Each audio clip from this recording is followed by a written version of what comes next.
뭐냐면은 내가 사람을 죽인 거고 그 사람을 죽인 것도 고의적이고 의도를 가지고 죽인 것까지는 맞는데 나는 그냥 사람을 죽이고 싶다는 생각만 했을 뿐이지 그 이상의 플러스 알파는 없었다라고 지난번 공판 기일까지도 부인을 했었습니다. 그런데 오늘은 제가 좀 전에 나온 기사를 보니까 인정을 했어요. 뭘 인정을 했느냐? 내가 사람을 죽인 것에 있어서는 목적이 있었다는 거죠. 그 목적은 무엇이었는가?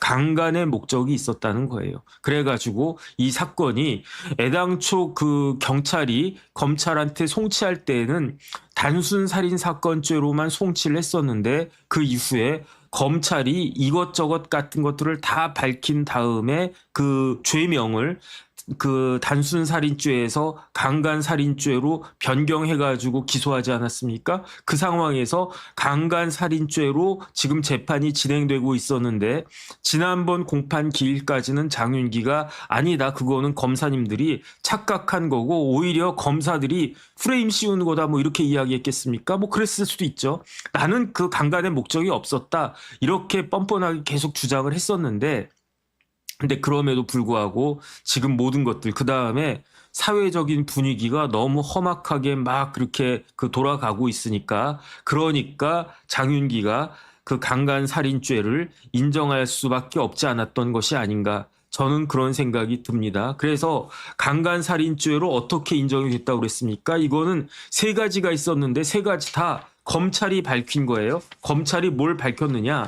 첫 번째로 리얼돌이 훼손된 흔적이 있었다는 거예요. 그러면 아무리 젊은이라고 하더라도 리얼돌 저는 본 적도 없거든요. 리얼돌이라고 하는 게 있다라는 이야기는 들어봤지만 이 나이에 무슨 리얼돌이겠습니까? 그러니까 저는 리얼돌을 본 적이 없어요. 그 다음에 요즘 젊은이들이 리얼돌 갖고 있는 사람이 얼마나 있겠습니까? 그런데 제가 지난번 말씀드렸던 바와 같이 장윤기의 원룸을 경찰들이 들이닥쳤더니 거기에 리얼돌이 2개나 있고 다른 것들은 거의 없다고 그랬어요. 책상도 없고 의자도 없고 그냥 담요하고 그냥 이불 정도만 있지 않았을까? 그 다음에 뭐 토스터기 같은 것도 없고 그냥 있는 것은 그 잠은 잤어야 될 테니까 베개하고 그 요하고 이불 정도밖에 없고 그리고 있었던 게 그 리얼돌인데 리얼돌이 2개인데 그런데 목 부분과 그 다음에 가슴 부분에 흉기로 그 훼손된 것과 같은 깊은 그러한 그 뭐라 그럴까 흔적이 남아 있었다는 거 아니었겠습니까?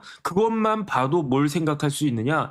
얘가 정상은 아니다. 얘가 성적으로 조금 이상한 사람 아닌가? 그런 생각을 할 수밖에 없고 그렇다라고 하면 그런 사람이 살인이라고 하는 끔찍한 범죄를 저질렀을 때에는 어떤 목적이 있었던 거 아닌가? 그것부터 생각할 수밖에 없지 않았습니까? 그런데 그 리얼돌 관련해 가지고 경찰은 사진만 찍어놓고 그 다음에 그 아버지한테 그 비밀번호 가르쳐주고 주소도 가르쳐주고 그런 다음에 그 이야기는 뭐겠습니까? 치우라라는 이야기 아니었겠습니까? 그리고 난 다음에 어떻게 했습니까? 그리고 난 다음에 그냥 일반 살인죄다 이렇게 기소를 했었는데 첫 번째로 그 리얼돌에 그 관련돼 가지고 리얼돌이 어떤 의미인지를 검찰이 밝혀냈다는 거고요. 두 번째는 뭐냐면은 그 CCTV나 그 블랙박스를 딱 그 봤더니 경찰에서도 이 부분은 의심을 했었던 것 같아요. 뒤쪽 조수석의 뒤쪽 문이 열려 있었던 거 아닌가라고 생각을 했었는데 그게 흐릿했던 것 같아요.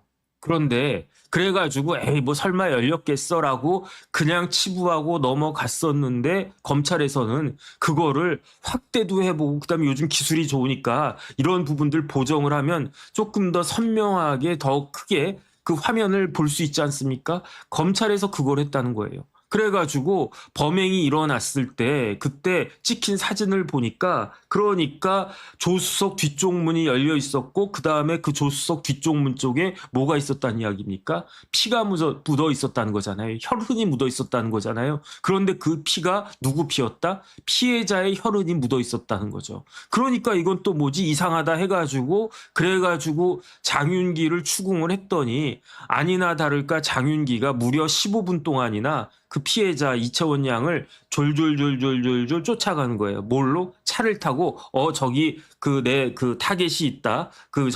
내가 저 여고생을 목적으로 삼아야 되겠다라고 한 다음에 이채원 양은요, 5월 4일 밤 23시 50분부터 그 15분 동안 아무것도 모르고 길가를 그 광주의 그 남부대학교 그 부근의 그 공터를 그냥 인적이 드문, 그다음 차도 별로 다니고 있지 않은 그러한 길을 그냥 아무것도 모르고 귀에다가 뭐 이어폰 끼고 있었을지도 모르고, 요즘 젊은 그 어린 친구들 그렇게 많이 하니까 그러면서 그냥 빨리 집에 가서 이제 피곤하니까 자야지라고 그러고 있었는데, 그 뒤에 장윤기가 그 스포티지, 하얀색 스포티지를 끌고 그냥 조심조심 무려 15분 동안이나 어떻게 했다는 겁니까? 미행하고 있었다는 거예요. 그러다가 이 지점이 좋겠다. 여기는 CCTV도 없고 인적도 더 드물고 으슥하고 하니까 거기에다가 차를 딱 파킹을 했는데, 그리고 난 다음에 어떻게 했다고요? 뒷문, 조수석 뒤쪽 문을 열어놨다는 거죠. 그 왜 열어놨겠습니까? 그 피해자를 끌고 가가지고 차에다가 태우려고 그렇게 했던 거 아니겠습니까? 이거를 밝혀낸 것도 검찰이었고요. 그 다음에 제가 지난번에도 말씀을 드렸지만, 뭐 이렇게 참 뭐 이런 이야기 또 하기도 그냥 싫지만 그래도 어쩔 수 없이 설명을 드려야 되니까, 어떻게 했냐면, 만약에 그 장윤기가 그냥 묻지마 살인이다, 아무나 걸려라, 내가 그냥 아무나 하나 죽이고 나도 어떻게 하겠다, 이런 생각이었으면 그 타겟을 그 피해자를 발견하자마자 칼 뽑아들고 흉기를 뽑아들고 어쨌든 범행을 하지 않았겠습니까? 그런데 그렇지가 않았었어요. 그 흉기를 쓰지 않았습니다. 어떻게 했었습니까? 목을 갖다가 졸랐던 거예요. 왜 목을 졸랐습니까? 베트남 여성 그 원룸에 찾아가가지고 베트남 여성의 목을 조르니까 그 베트남 여성이 기절했다고 그랬어요. 그리고 난 다음에 강간했다는 거 아니었겠습니까? 똑같은 그러한 수법을 쓰려고 했는데, 그런데 이번에는 이채원 양이 너무 완강하게 그렇게 반항하는 바람에, 그러니까 그 순간 이제 흉기를 들어가지고 그 끔찍한 일을 저질렀다는 그런 이야기인 거죠. 이 세 가지를 다 검찰이 밝히면서, 그 검찰이 어떻게 했느냐? 그 죄명을 바꿨다고 그랬어요. 이게 무슨 단순 살인죄냐? 그러면서 보안 수사해가지고 경찰에 사건을 돌려보냈어요. 그러니까 경찰 입장에서도 처음에 그냥 둘 중에 하나입니다. 대충 그냥 끝내자. 어차피 사람 죽었는데 뭐 단순 살인이겠지 뭐, 이렇게 끝냈을 수도 있고, 알고 봤더니 장윤기 이놈의 아버지가 장경감님이시네. 장경감이 어떤 사람이라고 그랬습니까? 장경감이요, 제가 또 확인을 해봤더니 몇 년생이냐면 1970년생이에요. 그러니까 지금이 2026년이니까 나이가 56세란 이야기죠. 만약에 생일이 지났으면 56세고 생일이 안 지났으면 55세일 텐데, 어쨌든 그래서 그 사이에 생일이 지난 것 같아요. 왜냐하면 제가 5월달, 6월달 이때 이거 처음 봤을 때에는 장윤기의 아버지 장경감의 나이가 55세로 나왔거든요. 근데 요즘에 나오는 나이는 56세로 나온단 말이에요. 그러니까 그 다음에 이제 드디어 확인이 된 게 몇 년도 태어났는지가 확인이 됐는데, 1970년까지는 제가 확인을 했습니다. 그러니까 56세라고 보는 게 맞을 것 같아요. 그런데 장경감이 그렇다라고 하면 경찰 생활을 몇 년 했다고요? 경찰 짬밥을 몇 년 먹었다고요?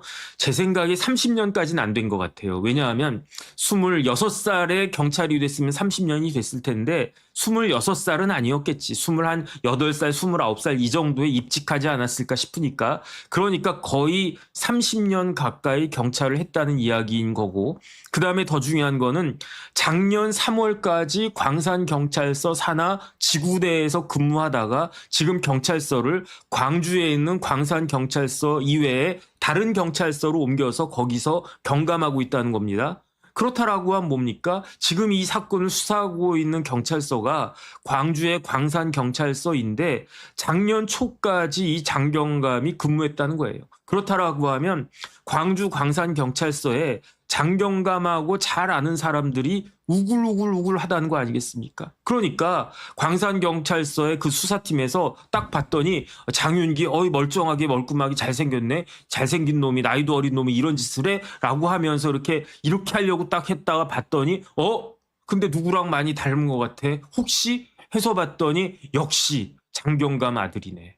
장경감님한테 아들이 하나 있다고 그랬는데, 그놈이 대학도 안 가고 군대 갔다 왔다고 그랬는데, 그놈이 군대가 아니라 공익인가 사회복무요원인가 그런 거 했다고 그랬었어요. 그래가지고 이 사건을 혹시 뭐 이렇게 조직적으로 그 은폐하고 축소한 것이 아닌가? 둘 중에 하나예요. 일단은 누가 봐도 이거는 명백하게 뭐다 강간살인죄인데 이거를 단순 살인죄로 이렇게 축소하게 된 거는 첫 번째, 아이 대충 아이 귀찮아 그냥 대충 하자 뭐 이렇게 해가지고 했을 가능성이 하나, 아니면은 이 장윤기가 어떤 애인지 장윤기의 아버지가 어떤 사람인지를 알고 그렇다라고 하면 우리가 팔은 안으로 굽고 초록은 동색이니까 어떻게든 이걸 갖다 좀 무마를 해야 되는 거 아닌가라는 생각으로 이걸 하지 않았을까. 제가 봤을 때 가능성은 둘 중에 하나밖에 없다 그런 생각이 드는데 어느 쪽에 더 방점이 실립니까? 어느 쪽에 더 무게가 실립니까? 제가 봤을 때는요 후자가 아닐까 하는 그런 생각이 많이 듭니다. 왜 그러느냐, 그 장윤기가 자기 아버지 장경감을 3번 만났어요. 언제 만났냐면 다시 한번 말씀드리지만 5월 5일 00시 10분에 범행이 이루어졌습니다. 그리고 난 다음에 11시 20분에 잡혔어요. 그리고 난 다음에 이제 이것저것 막 급박하게 돌아갔겠죠. 그리고 난 다음에 장경감이 자기 아들 장윤길이었는데 5월 5일 날 어떤 일이 있었습니까? 5월 5일 날 이 그 장윤기가 체포되고 장윤기가 체포되기 전에 뭐가 발견됐습니까? 스포티지가 발견됐고 그 스포티지 안에 뭐가 있었습니까? 케이블 타이가 있었다고요. 케이블 타이가 존재했다라는 것만으로도 이 범죄는 단순한 살인죄가 아니라 범상치 않은 것이다라고 하는 것을 느낄 수 있는 거 아니었겠습니까? 그러니까 그 다음에 이제 아버지한테 이제 그 5월 5일 날 전화를 갖다가 했어요. 왜냐하면 그 차적 조회 같은 걸 딱 해보니까 이 차의 주인이 장윤기고 장윤기가 어떤 놈인지 봤더니 그 아버지가 장경감이네. 그러면서 그 추적 중에 장윤기를 쫓고 있는 그 5월 5일 아침에 어린이날 아침에 오전에 이미 장경감한테 전화를 갖다가 했었다고 그랬었어요.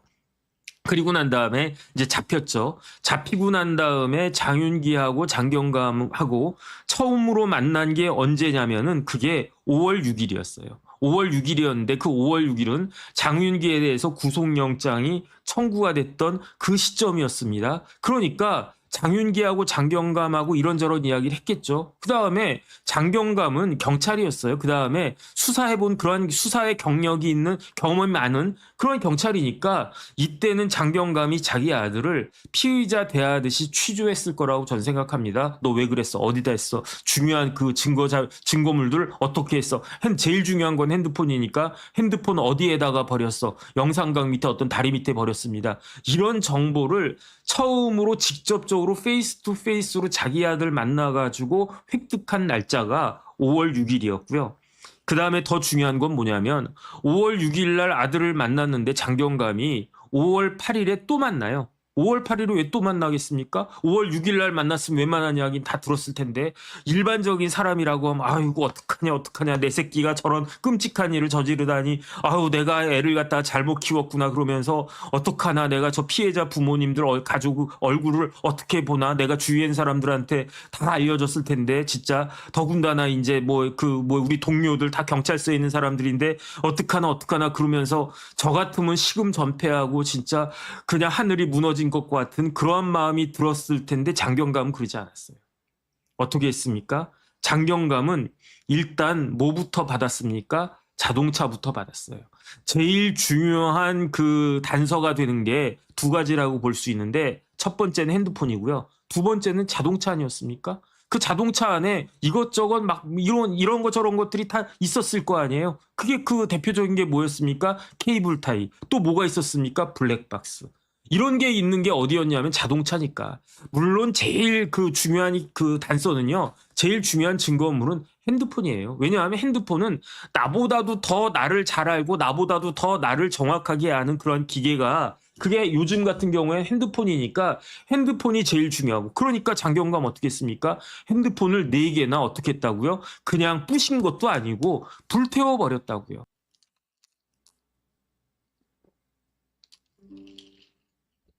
잠깐 끊어졌던 것 같습니다. 방송 사정이 고르지 못해서 죄송합니다. 5월 8일에 장경감이 자기 아들을 또 만났어요. 자기 아들을 또 만났는데 그리고 난 다음에 뭘 했습니까? 그리고 난 다음에 원룸으로 갔어요. 장경감이. 5월 6일 날 만났으면서도 그 다음 날 5월 8일 날 장경감이 자기 아들 만나가지고 원룸 가가지고 리얼도를 폐기했던 게 그게 5월 8일이었습니다. 그런데 장경감은 어떻게 5월 8일 날 원룸에 가가지고 그 리얼도를 폐기할 수 있었을까요? 그거는 경찰에서 그 장윤기의 원룸을 가르쳐주고 장윤기의 원룸의 비밀번호도 가르쳐주고 그 다음에 장윤기의 원룸의 임대인 전화번호까지 알아냈다는 거죠. 이거는 경찰이 알려줬는지 아니면 장윤기가 알려줬는지 모르겠는데 어쨌든 그렇게 하면서 이런 것들 흔적들을 갖다가 싹 지웠던 거 아니었겠습니까? 이런 것만 봐도 이것은 뭐다? 계획적인 강간 목적 살인이었다라고 하는 느낌이 싸하게 드는 거고, 그리고 난 다음에 어떻게 했다? 그럼에도 불구하고 경찰에서는 검찰에 송치했을 때, 그럴 때 그 검찰에다가 5월 14일에 송치했을 때 단순 살인죄로만 송치를 했는데, 왜 단순 살인죄로 송치했는지가 이제 드디어 조금씩 밝혀지기 시작했습니다. 왜 단순 살인죄로 송치가 되었는가? 어떤 증언이 나왔냐면, 어떤 진술이 나왔냐면, 광산경찰서의 그 담당자들, 그 수사팀 직원, 수사팀원들의 진술인 것 같은데, 어떤 진술이 나왔냐면요. 광산경찰서의 서장이 뭐라고 이야기했냐면, 하이구, 잘 모르게, 뉴스 011 선생님 감사드립니다.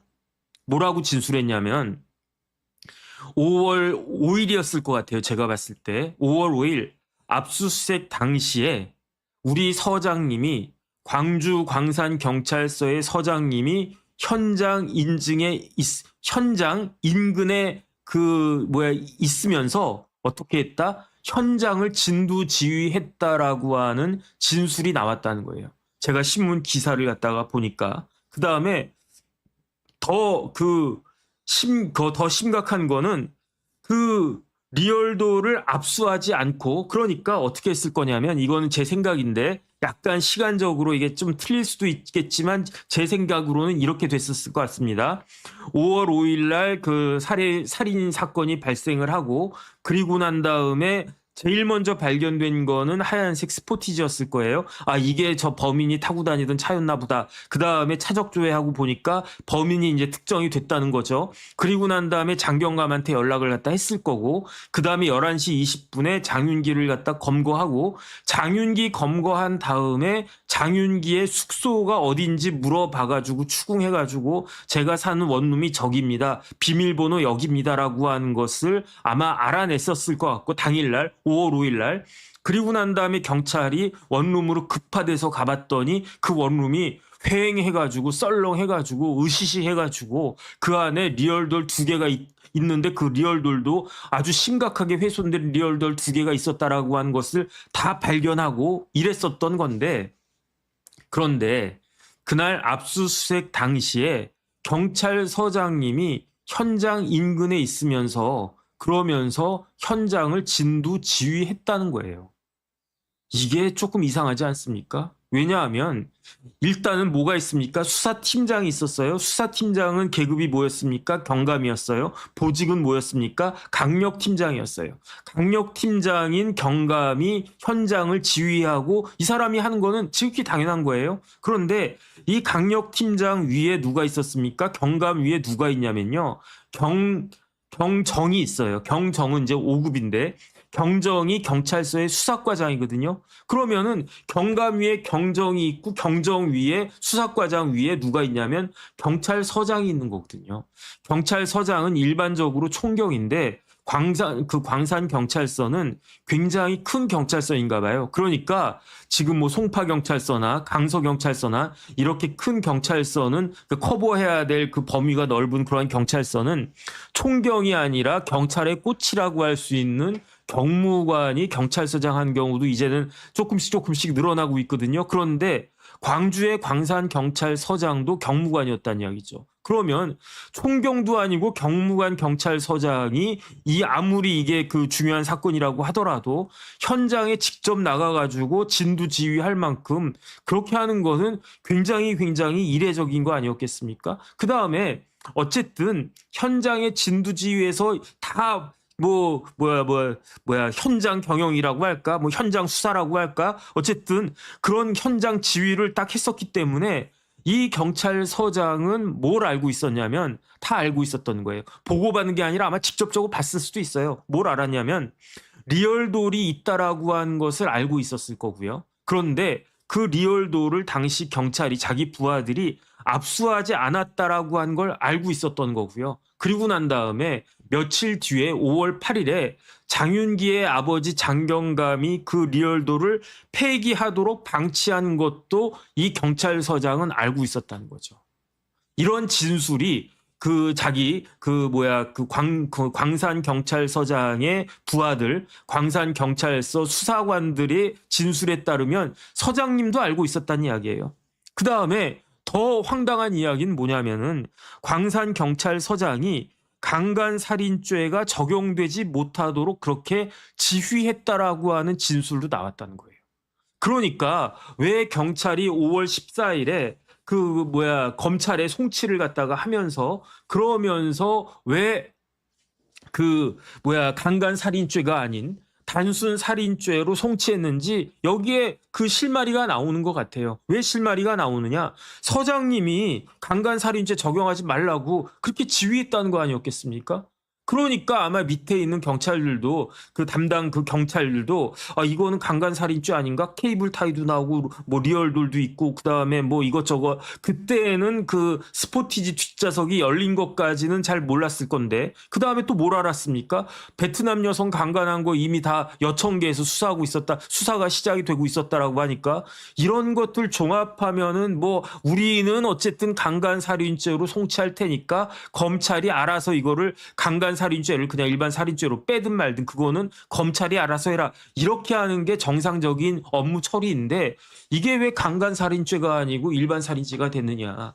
보니까 물론 이거는 그 밑에 있는 수사관들이 책임을 서장한테 떠넘기기 위해서 이렇게 진술했나? 그것까지는 모르겠는데 어쨌든 담당 수사관들 이야기는 경찰서장이 강간 살인죄를 적용하지 못하도록 했다라고 진술했다는 겁니다. 이게 신문 기사에 나온 거예요. 그 신문도 어떤 언론이냐? 신문이 아니라 방송인데 MBC 기사더라고요. MBC 기사. 여기에 대해서 광산 경찰서장은 뭐라고 이야기했느냐? 사실이 아니다.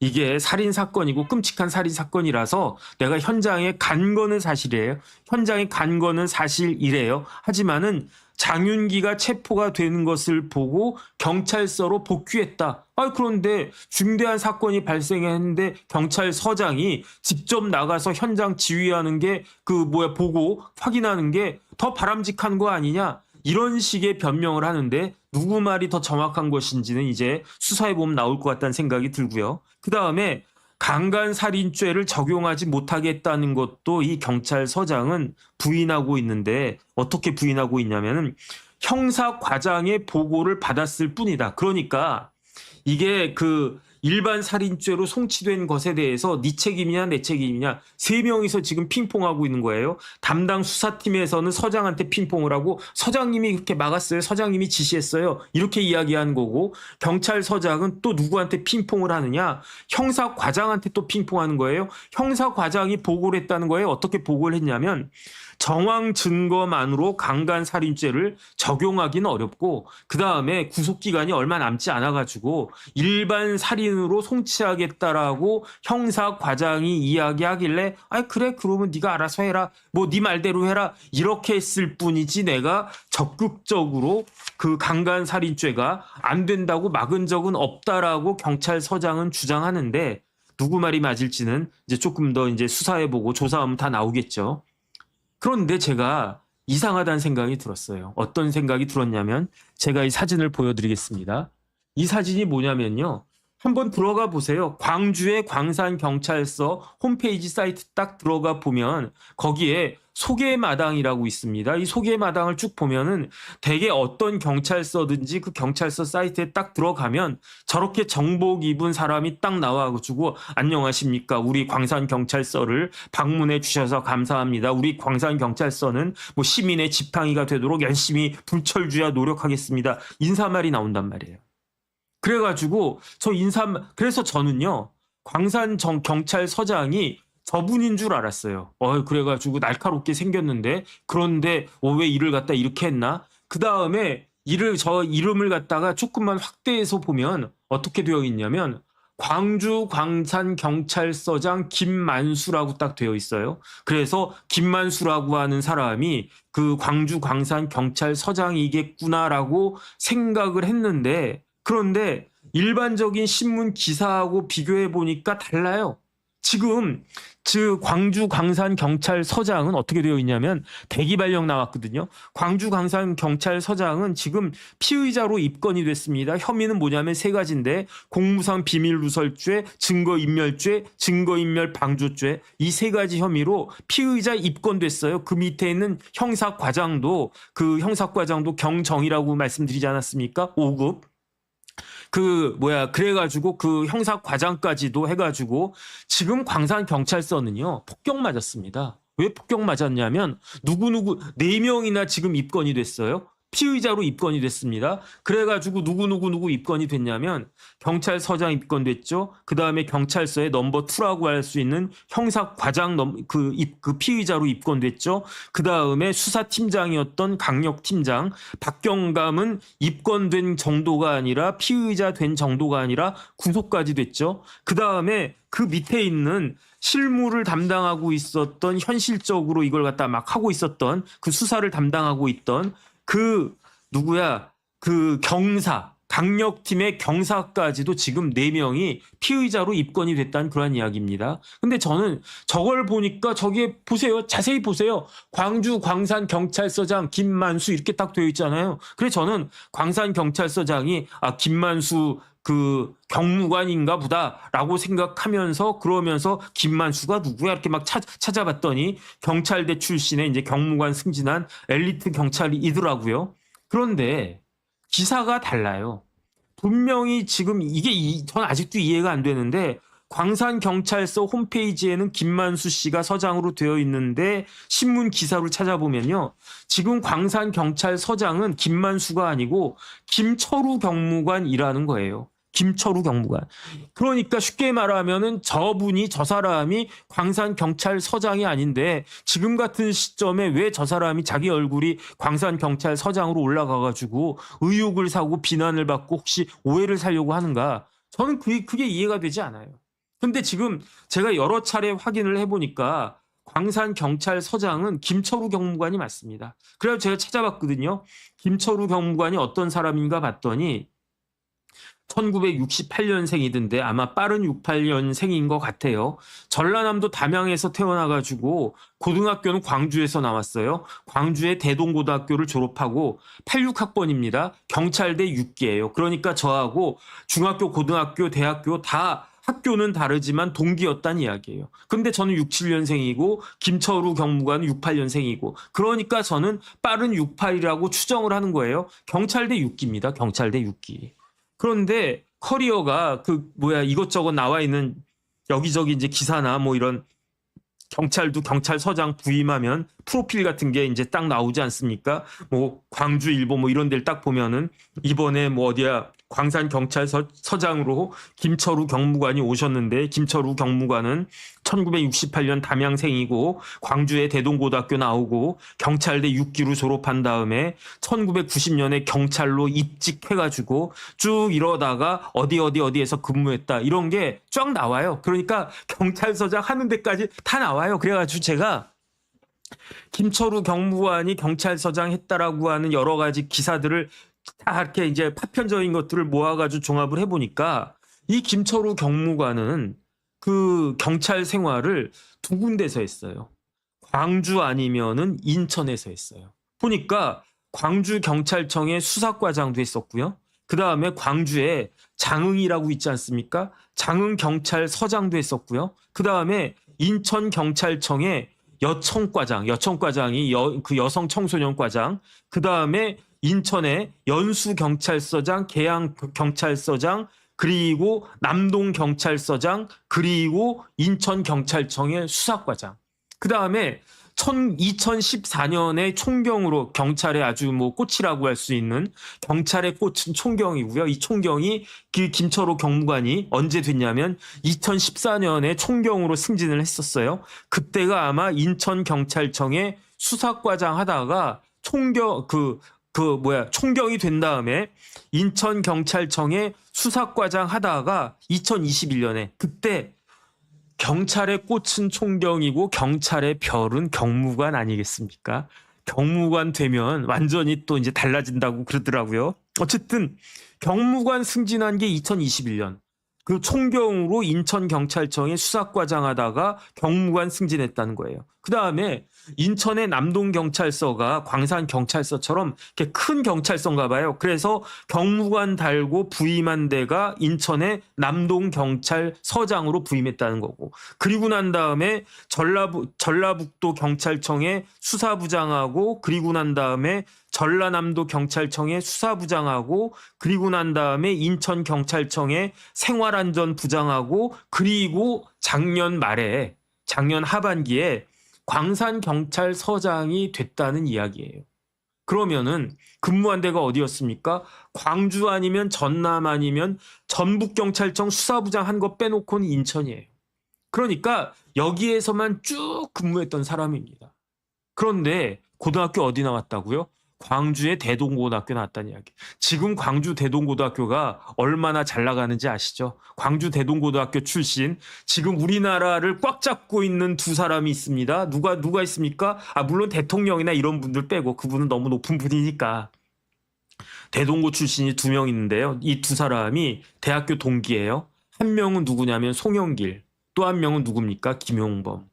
우리나라 정치 쪽을 꽉 잡고 이번에 민주당의 당대표가 될지 안 될지는 모르겠지만 어쨌든 이재명 대통령이 가장 많은 빚을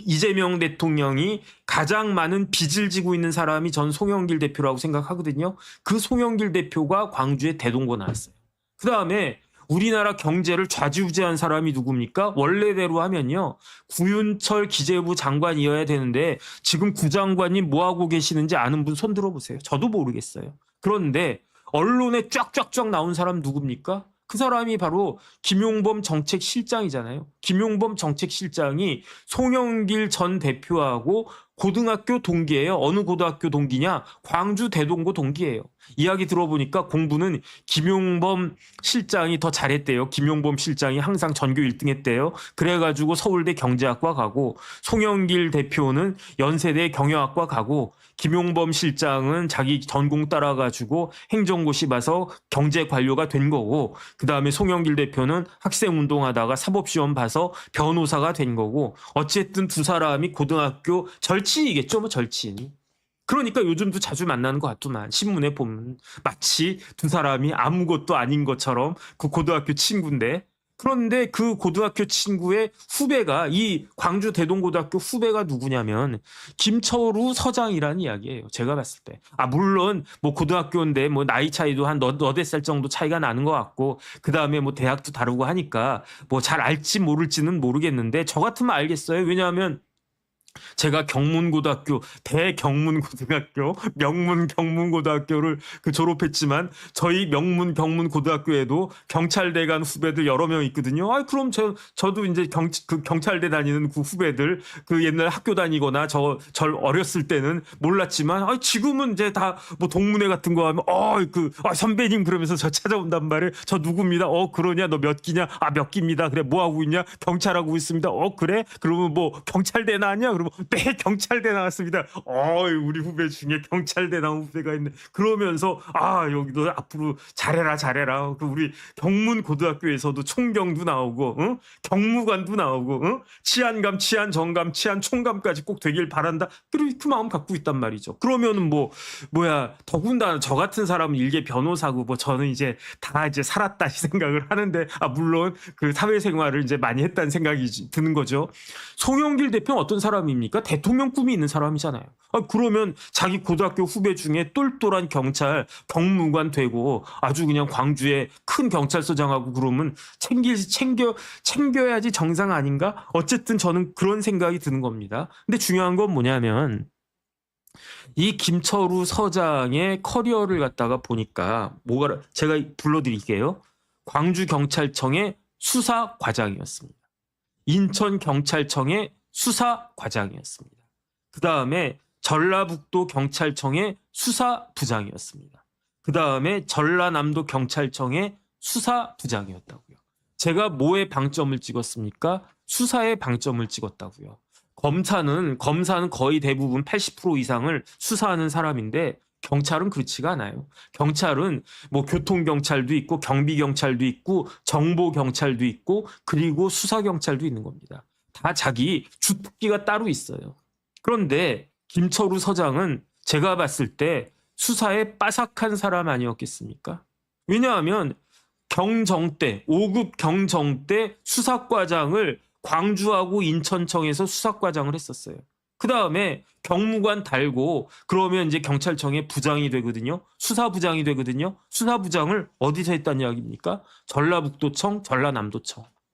그렇다라고 하면 이거는 김철우 김철우 서장은 웬만한 검사보다도 수사에 대해서 더 빠삭할 수 있는 그러한 경험과 커리어와 지식과 그다음 뭐 경찰대 안 나갑니까? 저하고 동기든데 제 친구 중에 친한 친구 하나 있는데 그놈이 경찰대 갔다가 아우 나는 경찰대하고는 좀 안 맞는 것 같아.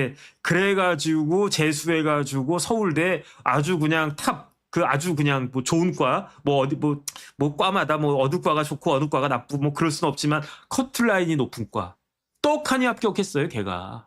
그 이야기는 뭐겠습니까? 옛날에는요, 뭐 저희 선배도 그렇고 막 그런데 경찰대가 요즘도 그런데 경찰대 들어가는 친구들이 머리라기보다 성적이 좋은 사람들이 많았단 말이에요. 그렇다라고 하면 김철우 경무관도 마찬가지 아니었겠습니까? 그러니까 굉장히 머리도 좋고 성실하고 그 경험도 많고 그런 사람인데 그런데 경찰서장이 이런 사건을 딱 맡았는데 그런데 본인이 직접 현장에 가가지고 진두지휘까지 했는데 이게 강간 목적 살인죄가 아니라고 판단한 게 이게 말이 되겠습니까? 예컨대 김철우 서장이 뭐 정보 쪽에 관련해가지고 특기야. 그러다가 경찰서장이 됐어. 아니 뭐 경비 쪽에 관련해서 특기야. 그러다가 경찰서장이 됐어. 아 그러니까 내가 수사는 잘 몰라. 근데 수사과장이 똑똑 두드리면서 뭐 충성 경찰도 격려하겠죠. 그러면서 아 서장님 요번에 무슨 이채원 양 살인 사건이 일어나지 않았습니까? 제가 수사과장인데 제가 수사 또 빠삭하지 않습니까?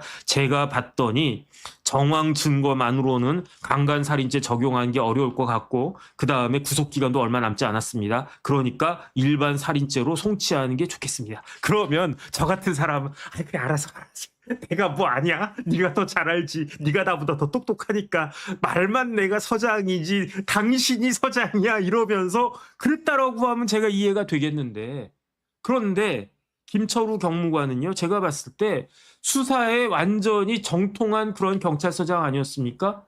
커리어가 이걸 이야기해주고 있지 않습니까? 그런데 어떻게 형사과장의 보고를 그대로 믿었다라고 이야기하는 게 가능하겠는가?